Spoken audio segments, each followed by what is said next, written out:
this is Shawn. This is Ted. And today we're going to talk about How to write a song on the guitar.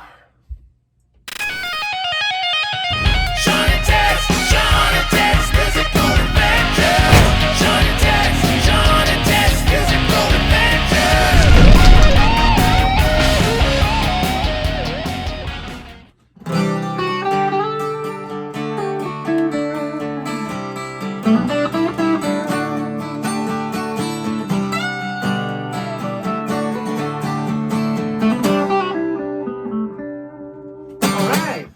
We were kind of writing there, I guess you could say. Yeah, but who are we? Writing licks. We are Shawn. It's Ted. And this is Shawn and Ted's Musical adventure. All right, we're back. And it is a songwriting. That's where we're just playing around with some changes. Yeah, we were winging it. We were improvising. Yeah.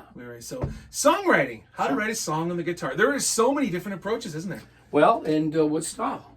Wow. What genre? Exactly. Yeah. Exactly. I think, geez, where do we start? There's folk sort of... my philosophy with songwriting, let's just cut right to the chase.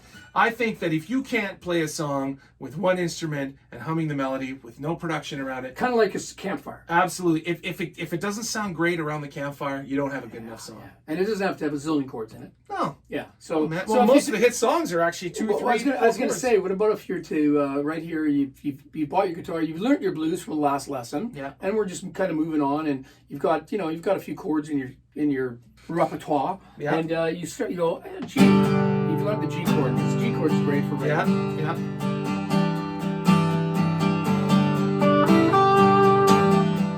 So you can just stay on G forever. There's your hook. Yeah, so, and especially when you're, that's the other thing, we'll probably get into that, but when you're collaborating, that's even another thing. So, but this is a good, because it is Shawn and it is Ted. I mean, songwriting, there you go. A lot of the best songs ever written were written with more than one person. Absolutely. So there's a good one. Lennon McCartney, Don Henley, Glenn Fry, Keith Richards, Mick Jagger, it goes on and on and on. Yeah. And that's a good point to bring up. So if you're it's really important if you're a really new player, find a better player and go write songs with them. Even if he's not a songwriter or she's not a songwriter, track them down and bug them to write a song. Yeah. Everybody's a songwriter, in my opinion. You just gotta do it. Sure, you just got to find your own voice. Yeah, you just got to do it. And you start really simple. I mean, G chords. And then, like I said, if you can't sing, but you know how to play a little bit on the guitar, write a hook.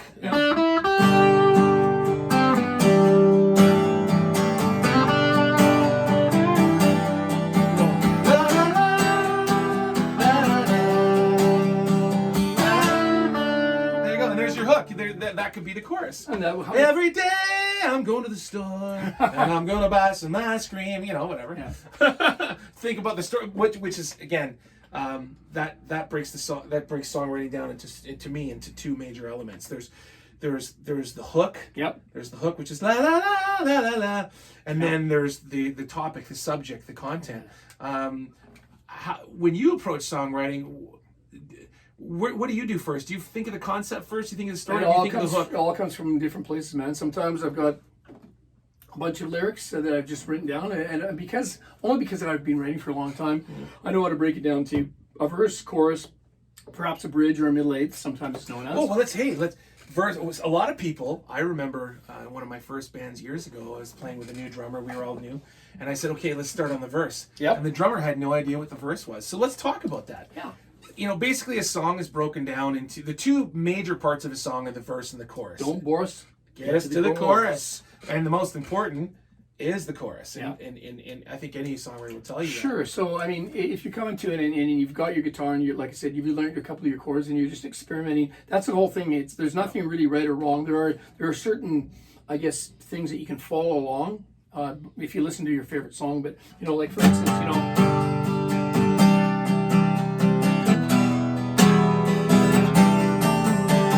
chords you can get away with that. And then just I remember one of my old mentors. He was a hit songwriter, wrote a lot of hit songs, and he said, when you're trying to write a chorus, think of it as like you're writing nursery rhymes. Ring around the rosy, or and it should be as hooky as a nursery rhyme. I use Aesop's fables. It's like there's the meaning to the thing. Like everyone does a different thing. Some songs are party songs, but to me it's like if you want to get a meaning across without being preachy, that's what I use. I use the fable. Yeah, exactly. But, you're basically all songs are folk songs. Really. Yeah, all great songs are folk songs. One interesting for me, when I was a kid, I was a Twisted Sister fan, and Dee Snider, if you're watching the documentary, no, but that's the song where he was. They didn't have a hit song. They had gotten this record deal, and the record company was pressuring them, we need a hit song, and so he got this idea of taking "Oh Come All Ye Faithful," a very old Christian Christmas song. What would you call that thing? Yeah, I guess it's an old Christmas song. Christmas song. And he basically rewrote it. He, think about that thing. Listen to the song. Well, all ye faithful, we're not gonna take it. Yeah. So that's one approach to writing. Well, you can take old fables and rewrite them. You can kind of steal, as they say, or borrow. Well, they say, my old mentor, the same guy, used to say, amateurs borrow, professionals steal. Yeah. And there's a way of stealing. That's a way of taking an old Christmas song. You could be inspired by somebody else's, yesterday or whatever it happens to you. Yeah. But there's only 12 notes. The chord structure can change and go, and you can get crazy and go minor to major stuff. But basically, when you're writing, you got to be some inspirational. That's where I think it starts with. I think so. Yeah, but I mean, again, if I'm trying to think of people that are tuned in right now and have never really written before, and they want, where do I start? I remember when I first started my first band, one of the first songs I wrote, I learned the power chord, right? Oh yeah. So I was just so fast with. Let's turn this thing up here. No. And that was the first song. That's like a Who thing. Yeah, and I just la la la la la la, and that's all, and I sang whatever came to my head. And that really, a lot of the times, that's what happens with great writers. They sing whatever came to their head. They'll play a chord or a riff, and they'll sing. I was gonna say that's taking it to the sort of Bob Dylan does, Jimi Hendrix. All along the Watchtower. All along the Watchtower. But mind you, that's a minor and two majors. I know, but. Now you've gone a little bit more. You've taken to another step. Yeah. But I think it's just don't be afraid to just do it. And most songwriters will tell you that to every great song they've written, there was 40 songs that are horrible sitting on the. You keep writing and writing and writing, and there's always one or two songs that come out of 40 songs. Yeah, exactly. Or you go back to them and you rewrite them. Yeah, exactly. And so to take a simple chord, one or two, three chords, and try to write a nursery rhyme. I like to simplify things when I'm trying to teach. Yeah. Trying to show people. And if you think about any hit song, love, love me do. Yeah. That's a nursery rhyme. La la la la. It's a super simple nursery rhyme, and it's brilliant. Yeah. So going to topic, I think that's a whole other conversation, isn't it? It's a whole other. But I mean, for I guess what we're trying to get across here is if once you've learned a few chords, and if we go back to even the E chord.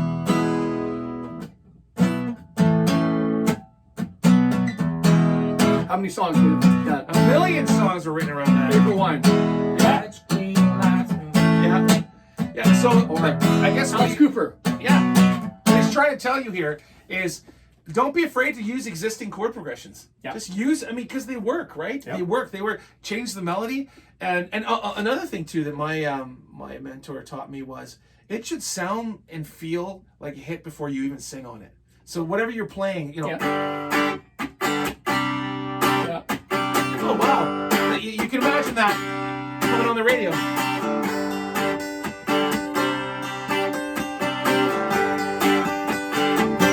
So record that, loop it, and then just sing whatever comes to your head. Yeah, and that could be a whole verse right there. Yeah, or a chorus, or a chorus.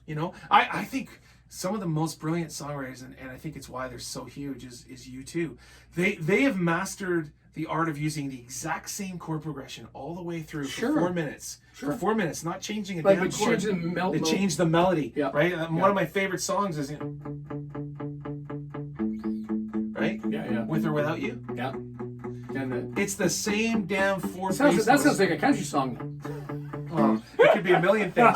But it's the same damn 4 notes all the way through. Don't be afraid to be simple. Don't be afraid to repeat. And then he basically tells a story, right? He tells a story and with 2 different melodies, basically. Right? Record that. And then sing whatever comes to your mind, yeah? I'm going to sing a song and I'm going to sing along.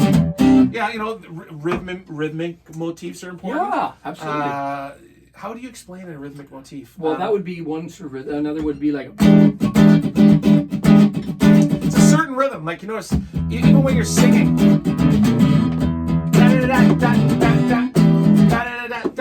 That's a rhythmic motif. Funky. You get a little funky there. Yeah, but even melodically though, what I'm saying is when you're trying to write a melody, it should have a motif to it, like, you know, la la la la la la la la la. It's a rhythmic motif, right? It's something that's simple and that the ear can catch on to, right? Well, you know, I suppose in terms of hit songs, the reason why they're hits is everyone can either identify with it or sing along to it. Absolutely. You know, it's like a nursery. You know, like...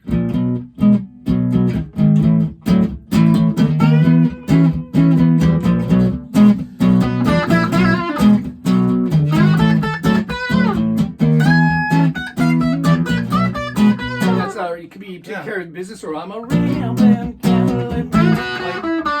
mean, how many guys have used the same thing? Totally, man. Yeah, how many songs have been written with that chord progression? And there's going to be more hits written on it too. No doubt about it. Yeah. So again, keep it simple. Keep it, you know, use the tools you have. Don't worry about, I don't know how to write all these chords. Who cares? Yeah. A lot of the great writers can barely play. And just so you know, I mean, we haven't talked about this, but, you know, for Shawn, he's got a background with both rock and country stuff. His band, Me and May. Yeah. Give it a quick. Yeah, well, I've been in a few bands throughout the years. I've had a few songs that charted in Canada. I was in a band called Chrome, and we had a couple of top 30 singles and a top 50 single, and I co-wrote those with other really well-established songwriters. And Me and May, we've released a whole bunch of singles as well.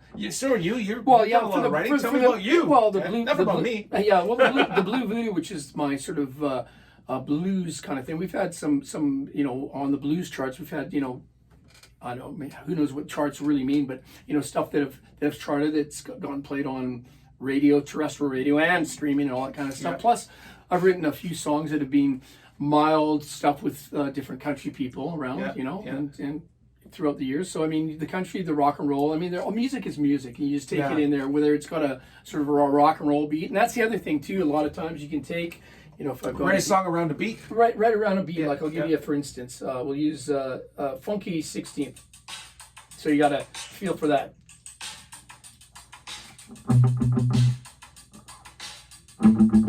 See? 3 chords. Right? Yeah. So that could give you some inspiration. Hey, yeah.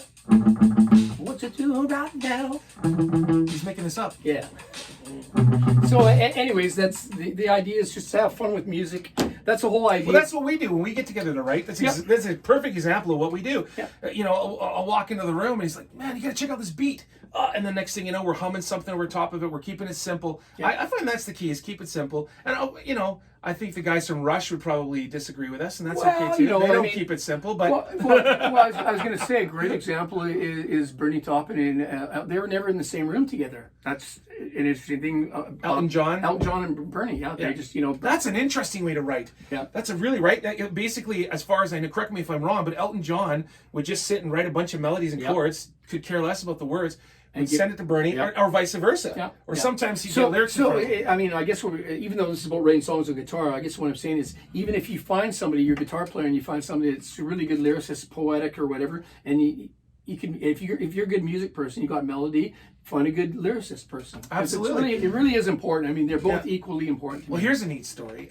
There's another mentor of mine, a fabulous guitar player named Doug Edwards. Yep. And he wasn't really a songwriter. He was a hired gun guitar player guy. That's why I hung out with him, so I could learn everything he knew. Was he a bass player? He played bass for Chilliwack, but he was actually a guitar player, studio session guitar player. And he wasn't really a writer. And a friend he was in a band with David Foster. Skylark. That's right. And they needed songs or whatever.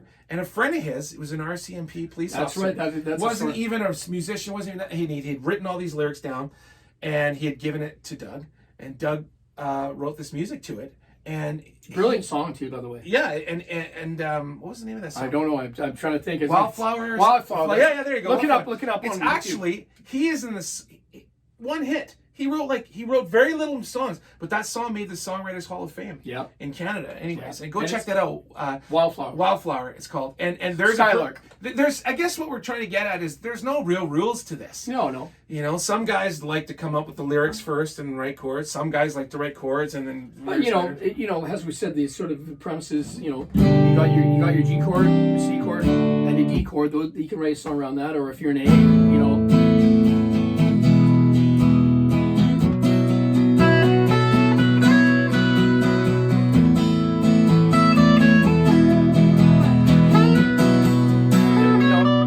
Starting having fun, guys, and Yeah. on that note, it's been a pleasure.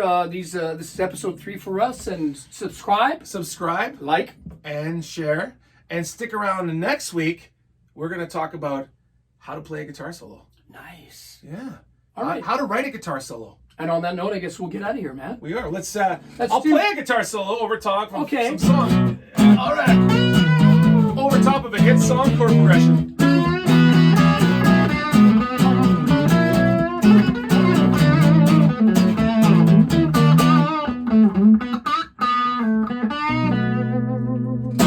See you next time. Take care, guys. Like, subscribe, and share. Shawn and Ted's